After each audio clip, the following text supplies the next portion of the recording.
നമസ്കാരം പ്രിയ കൂട്ടുകാരെ, പുതിയൊരു വീഡിയോയിലേക്ക് എല്ലാവർക്കും സ്വാഗതം. എല്ലാവർക്കും അറിയാം, നാളെ നമ്മുടെ SSLC റിസൾട്ട് അനൗൺസ് ചെയ്യുകയാണ്. എല്ലാ കൂട്ടുകാരും അതിൻ്റെ ഒരു ടെൻഷനിലായിരിക്കും. അപ്പോൾ എന്തായാലും നമുക്ക് ചെക്ക് ചെയ്യണമല്ലോ SSLC റിസൾട്ട്. അപ്പോൾ കൂട്ടുകാരെ പേടിക്കേണ്ട ആവശ്യങ്ങളോ ഒന്നും തന്നെയില്ല. നല്ലൊരു റിസൾട്ടായിരിക്കും നിങ്ങൾക്ക് ലഭിക്കുക. ആ ഒരു കോൺഫിഡൻസ് തന്നെ നിങ്ങൾ റിസൾട്ട് നോക്കിക്കോളൂ. അതെങ്ങനെയെന്ന് പറഞ്ഞുതരാം. അറിഞ്ഞൂടാത്ത കൂട്ടുകാർക്ക് വേണ്ടിയിട്ടാണ്. അപ്പോൾ നിങ്ങളെപ്പോലെ തന്നെ അറിഞ്ഞൂടാത്ത സുഹൃത്തുക്കൾക്ക് ഈ വീഡിയോ ഒന്ന് ഷെയർ ചെയ്ത് കൊടുക്കാൻ മറക്കല്ലേ. അപ്പോൾ നമ്മൾ ആദ്യമായിട്ട് ഗൂഗിളിലേക്ക് കയറുക.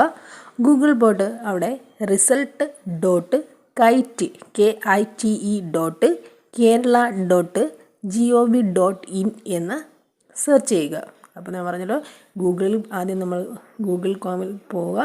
അവിടെ result.kite.kerala.gov.in എന്ന് സെർച്ച് ചെയ്യുക. അപ്പോൾ അതിനകത്തൊരു ഫസ്റ്റ് ലിങ്ക് കാണും.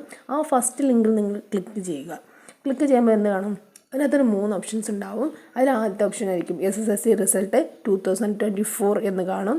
അത് ക്ലിക്ക് ചെയ്യുമ്പോൾ നമ്മുടെ രജിസ്റ്റർ നമ്പറും ഡേറ്റ് ഓഫ് ബർത്തും ക്ലിക്ക് ചെയ്ത് കഴിഞ്ഞാൽ നിങ്ങൾക്ക് നിങ്ങളുടെ റിസൾട്ട് കാണാൻ പറ്റുന്നതാണ്. അതുപോലെ നമുക്ക് സ്കൂളിൻ്റെ റിസൾട്ട് മൊത്തത്തിൽ കാണുന്ന ഒരു ഓപ്ഷനുണ്ട്. അതിനെക്കുറിച്ച് പിന്നെ ഒരു വീഡിയോ ചെയ്യുന്നതാണ്. അപ്പോൾ നിങ്ങൾ ഇത്രയും ചെയ്താൽ ഇത് 2 മണിക്ക് ശേഷമേ ഇത് സൈറ്റിൽ വരുള്ളൂ. അതായത് 2 മണി എന്ന് പറയുന്നത് ചിലപ്പോൾ 2:05, 2:10 ആവാറുണ്ട്.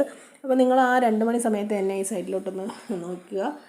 കിട്ടിയ ഉടനെ തന്നെ നിങ്ങൾക്ക് നിങ്ങളുടെ റിസൾട്ട് നോക്കാവുന്നതാണ്. അപ്പോൾ ടെൻഷൻ അടിച്ചിരിക്കുന്ന എല്ലാ കൂട്ടുകാർക്കും നല്ലൊരു വിജയം ആശംസിക്കുന്നു. എന്തായാലും നമുക്കറിയാം, 10ലെ റിസൾട്ട് എന്ന് പറയുമ്പോൾ എല്ലാവരുടെയും ഭാവിയിലേക്കുള്ളൊരു വീട്ടുകാരുടെയും നാട്ടുകാരുടെയും ഒക്കെ ഉള്ളൊരു ചോദ്യമാണ്. ഏത് റിസൾട്ടിനെക്കാട്ടി ഇമ്പോർട്ടൻ്റ് ആയിട്ടുള്ളൊരിത് അല്ലേ. അപ്പോൾ നിങ്ങൾ നന്നായിട്ട് എക്സാം എഴുതിയിട്ടുണ്ടാവും. അപ്പോൾ നിങ്ങൾക്ക് നല്ലൊരു റിസൾട്ട് പ്രതീക്ഷിക്കുന്നു. അപ്പോൾ നിങ്ങളുടെ റിസൾട്ടൊക്കെ ഒന്ന് കമൻറ്റിൽ ഒന്ന് ഇടണം കേട്ടോ. റിസൾട്ട് നോക്കി കഴിഞ്ഞിട്ട് അപ്പോൾ നിങ്ങളുടെ സംശയങ്ങൾ വല്ലതുണ്ടെങ്കിൽ കമൻറ്റ് ചെയ്യാവുന്നതാണ്. ഞാൻ ഒന്നും കൂടി ഈ കമൻറ്റായിട്ട് ഇതിൻ്റെ ലിങ്ക് ഇട്ടേക്കാം. നിങ്ങളൊന്ന് സെർച്ച് ചെയ്ത് നോക്കൂ കേട്ടോ. താങ്ക്